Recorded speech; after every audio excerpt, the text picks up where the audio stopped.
It's Mississippi, 1963. Abilene Clark is sitting down with a writer telling her story. She grew up on a plantation and always knew she was going to be a maid. Her mother was a maid. Her grandmother was a maid.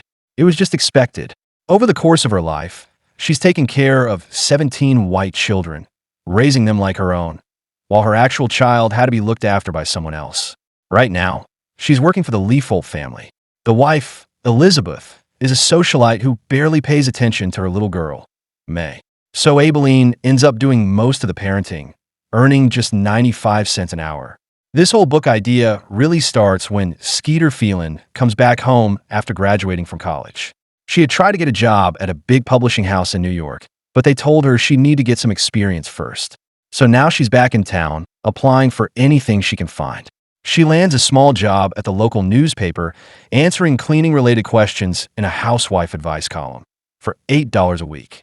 Meanwhile, Abilene tells us about her best friend, Minnie Jackson. Minnie works for the Holbrook family. Hilly Holbrook, the wife, is the head of the local women's Socialite group and also serves as president of the city's junior league. Hilly recently moved her sick mother, Mrs. Walters, into the house with her, and that meant firing her own maid to make room for Minnie. She only did it because Minnie is the best cook around and Hilly absolutely loves her pies. When Abilene lost her son 4 years ago, it was Minnie who helped her through the grief.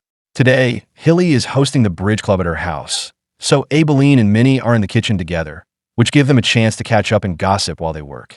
Minnie vents about Hilly's latest insult. She started marking the toilet paper with pencil so she can tell if Minnie's been using the family bathroom. It's so bad that Minnie started bringing her own paper to work. Skeeter is also at this little gathering. Her old friends welcome her warmly at first, but things get a little tense when she casually mentions she has a job. In their world, Skeeter has always been seen as a bit strange for not being married, and having a job just adds to that. The tension rises again when Skeeter asks Elizabeth if she can talk to Abilene later. She wants help answering the cleaning questions for the column. That's when she admits she can't ask her own maid because she quit, something that's considered a bit scandalous in their circle. Just then, the phone rings. Abilene picks it up. It's Celia Foote on the line, a housewife who's been basically shut out by the other women ever since she married Hilly's ex, Johnny. Elizabeth refuses to take the call, so Celia speaks to Abilene instead. She's looking for a maid and asks if Abilene knows anyone who might want the job. But Abilene can't help her. Not this time. Once the ladies finish laughing at Celia, the conversation drifts to bathrooms. Hilly flat out refuses to use Elizabeth's guest bath because Abilene uses it, too. She insists Elizabeth should build a separate bathroom just for the help. Hilly claims black people carry different diseases, and she's drafted something she calls the Home Health Sanitation Initiative, basically a plan to make every household install a separate bathroom for any colored maid. When the bridge meeting finally wraps up, Skeeter asks Abilene if she'll help answer the newspaper's cleaning letters. Abilene agrees. Skeeter also apologizes for all the bathroom talk earlier. Then she brings up her old maid, Constantine. Abilene was friends with her and hasn't seen her in ages, but she's stunned when Skeeter says Constantine quit because that's not true. Before Skeeter can dig deeper, Elizabeth interrupts and hands her Hilly Sanitation Initiative so it can go into the Junior League newsletter. Later, Skeeter heads home to press her mother for answers about Constantine. Charlotte refuses to talk and is irritated that Skeeter even has a job. She worries Skeeter will never marry. At dinner, Skeeter tries again. Her father lies at first, so Skeeter pushes harder until the truth comes out. Constantine was fired after 29 years of service. The argument blows up, and when Charlotte won't acknowledge that Constantine is the one who actually raised Skeeter, Skeeter storms out, remembering how Constantine always comforted her during her rough teenage years. That memory sparks an idea. Skeeter wants to write a book that tells the real stories of maids' lives, the side no one ever hears. The next day, Skeeter visits Abilene to work on the cleaning letters. A construction worker is already measuring for the new outdoor bathroom. Once they're sure no one's listening, Skeeter asks Abilene to share her life stories for the book. Abilene says no. Their conversation gets cut short when Elizabeth shows up, arguing with her husband. He's furious about paying for the extra bathroom and storms off. May starts crying, and Abilene goes to comfort her. Elizabeth then tells Skeeter she can't keep talking to Abilene about the letters. That night, a tornado hits town. Minnie's terrified to use the outdoor bathroom, but Hilly still won't let her inside. Minnie sneaks in and uses the family toilet anyway. Hilly catches her and fires her on the spot. A few days later, Abilene's new outdoor bathroom is finished, so she has to use that now. But she gets a small moment of sweetness when little May calls her her real mom. Skeeter stops by Abilene's neighborhood again, hoping she'll finally agree to help with the book. But her timing isn't great. Abilene ends up missing her bus because of it. She turns Skeeter down once more, this time more firmly. She tells her about her cousin, who was burned just for walking near a voting station. With that kind of risk, she says she can't put her life on the line for a book. Still, Skeeter hands over her phone number and offers her a ride, which Abilene politely refuses. On her way home, Skeeter starts digging into something called the laws governing the conduct of non-whites. What she finds is sickening. Laws that say people can go to jail for publishing ideas about racial equality, laws that ban books from being exchanged between white and black schools, even laws that say a black barber can't serve white female clients. Later that night, Abilene gets a phone call from Minnie. She's panicked and crying. Hilly has been telling everyone in town that Minnie is a thief, and to get revenge, Minnie baked her a special pie. She won't say what she put in it, only that it was something awful, and now she's convinced she'll never get hired again. Before they can talk more, Minnie's husband comes home. The moment he finds out she lost her job, he starts beating her. Abilene hears it happening through the phone, helpless to stop it. That night, Abilene lies awake thinking about the book. The next morning at church, her pastor gives a sermon about how God wants his people to be brave. Inspired, Abilene decides she's ready. She calls Skeeter and invites her over to share some stories. Skeeter parks far away, so the neighbors won't see a white woman showing up at Abilene's house. When they sit down, she tells Abilene straight up, she doesn't care if the stories are uncomfortable or critical of white people. She just wants to publish the truth. And with that, we're brought full circle, right back to where the story began. Elsewhere in town, Hilly's new maid approaches her with a request. She needs a loan of $75 to help send her kids to college. She even offers to work for free for a few days to pay it off. But Hilly refuses, saying she's already doing the woman a favor. God doesn't give charity to those who are well, she says coldly. A couple of days later, Minnie's husband forces their daughter to quit school and become a maid to help pay the bills. Minnie is still out of work and getting more desperate by the day. That's when Abilene gets an idea. There's one person in town who probably hasn't heard Hilly's smear campaign, Celia Foote. Minnie takes a chance and shows up at Celia's house. To her relief, Celia welcomes her with open arms. She's a terrible housewife, clearly struggling, and now that she's pregnant, she's desperate for help.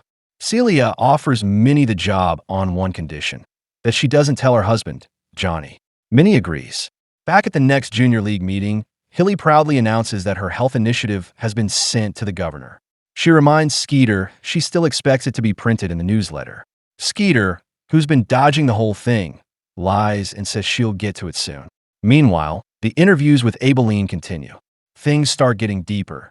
Now they're talking about how awful Elizabeth is as a mother. Minnie walks in on them mid-conversation and scolds them for coming up with such a reckless idea.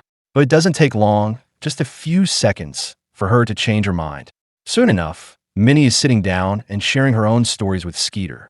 She even promises to try and get other maids on board too. Then comes Saturday. Hilly introduces Skeeter to someone new, Stuart. They head out on a double date. The double date is a disaster. Stuart turns out to be a complete twat. Skeeter's had enough. She storms out of the restaurant before they can even place an order. Meanwhile, Minnie is settling into her new job and actually enjoying it. Celia treats her with real respect, invites her to sit and have lunch with her, even asks for her company just to talk. It's the first time Minnie's felt like more than the help. A bit later, Skeeter gets word back from the New York editor. The material's strong, but the book needs at least a dozen Maid stories if it's going to be published. Right now, they only have Abilene and Minnie. Both women beg every maid they know, but everyone's too scared. Minnie comes up with a workaround. Since they're already changing names, why not use some of her own stories and say they came from other maids? Skeeter balks. She wants everything to be authentic. To keep her from giving up, Abilene finally shares the most painful story she has, the death of her son. He was hauling heavy wood, slipped, and a truck hit him. The white foreman tossed the bleeding young man into the truck bed, drove to the colored hospital, dumped him at the door, and honked once before speeding off. The hospital couldn't save him. Aibileen took her boy home, where he died on their couch at just 24. Writing this book, she says, is her way of finding closure. The very next day, Stuart shows up at Skeeter's door to apologize. He admits he was still raw from a breakup and that Hilly basically forced him onto that date. He'd been drinking, and it showed. Skeeter tells him exactly what she thinks. He's not used to a woman calling him out, but he respects it. Because he's sincere this time, she agrees to give him another chance. Their next date actually goes well.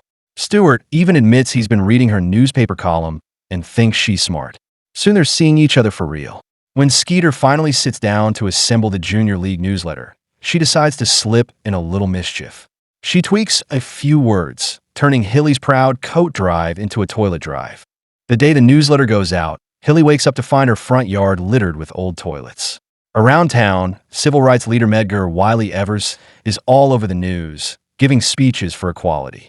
Charlotte, Skeeter's mother, forbids anyone in the house to watch. That night, buses suddenly stop. Black riders, including Aibileen, are ordered off because there's unrest in the streets. Evers has been assassinated right in front of his children. Aibileen spends the night hiding at Minnie's. The two women are shaken, but after a long talk they agree.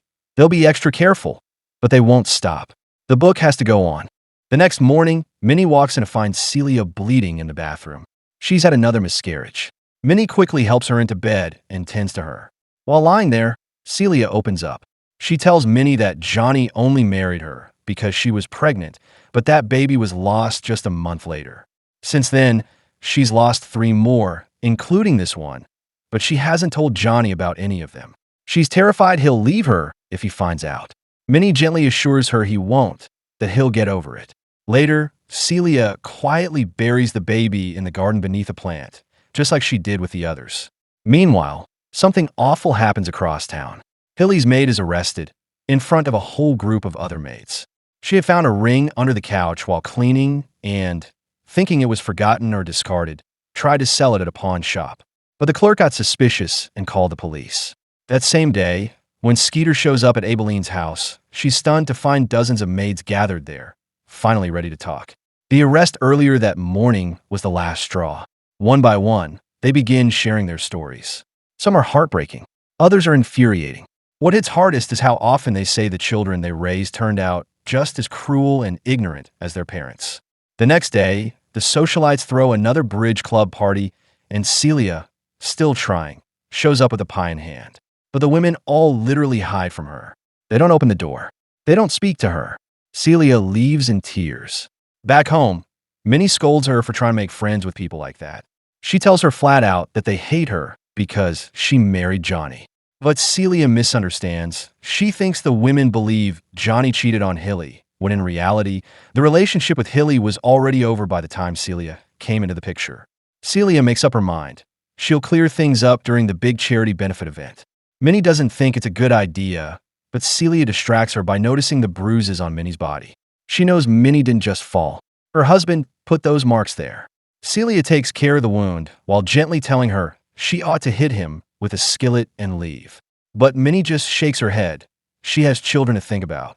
A few days later, tragedy hits the nation. President Kennedy is assassinated. The mood across town is tense. Aibileen grows more and more anxious that someone will figure out who's behind the book.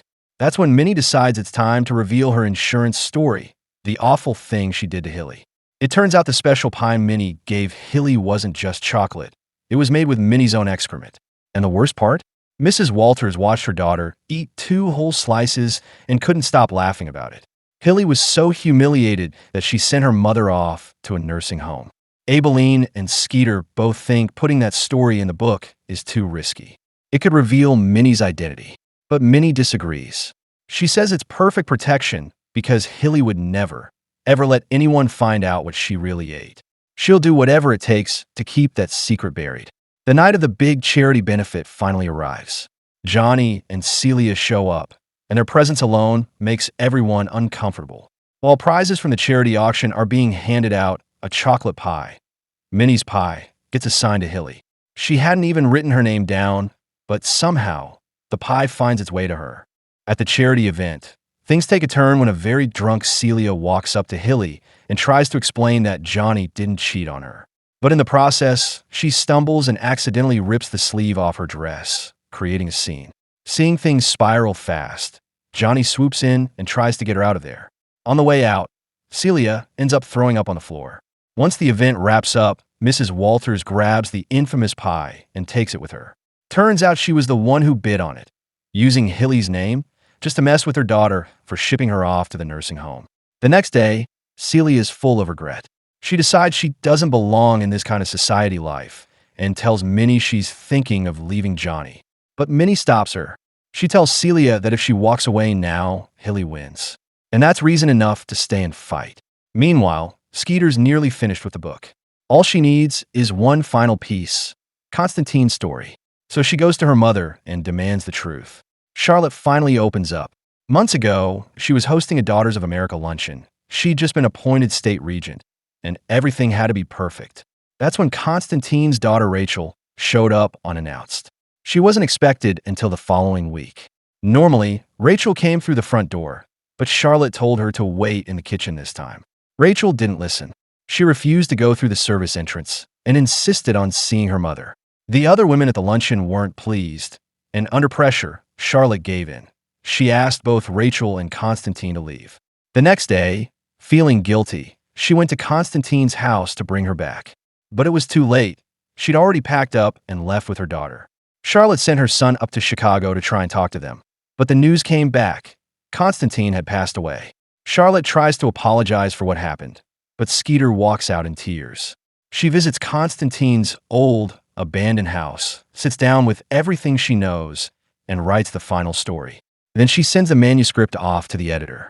The advance she gets is small, nothing special, but she makes sure to send it to all the maids involved. When the book is finally published, it's released anonymously, and it becomes a quiet success. Even Mrs. Walters reads it from the nursing home. When she reaches the story about the pie, she immediately knows it's Hilly and laughs so hard, she ends up calling her daughter to tell her to read it. Skeeter doesn't get to enjoy her small victory for long. When she tells Stuart the truth, that she wrote the book, he's furious. He calls her selfish and breaks up with her on the spot. Eventually, Hilly reads the book too.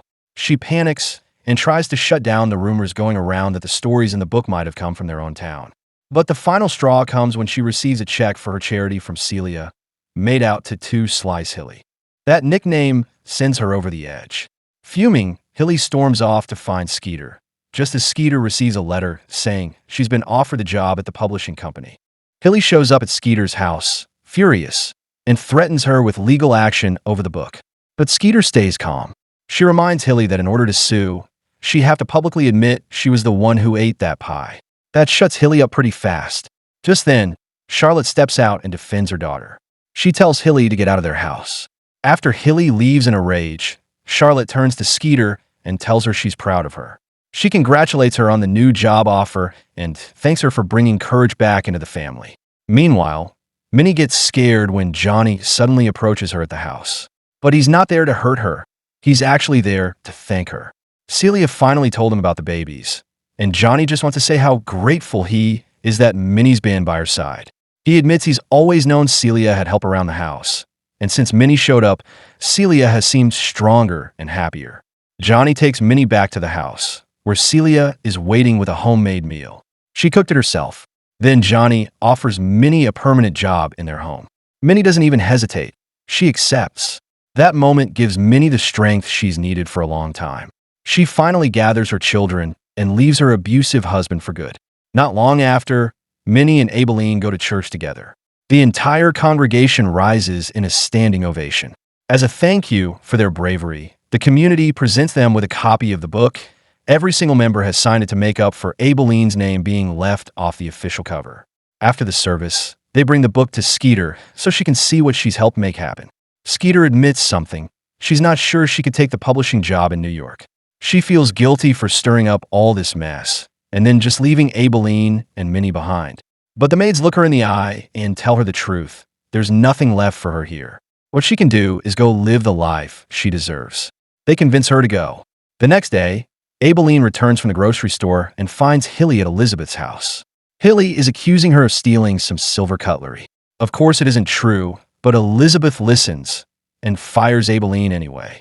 Hilly tries to push even further, threatening jail. But Abilene's had enough. She calls Hilly a godless woman, right to her face, and walks away. Hilly leaves in tears. Little May cries and begs Abilene not to go, but Elizabeth doesn't change her mind. Abilene has to walk away, while May sobs behind her. May is the last child Abilene will ever raise, but she doesn't regret anything. She's proud of what she's done, proud of what she stood for, and proud of what she's helped build for her community.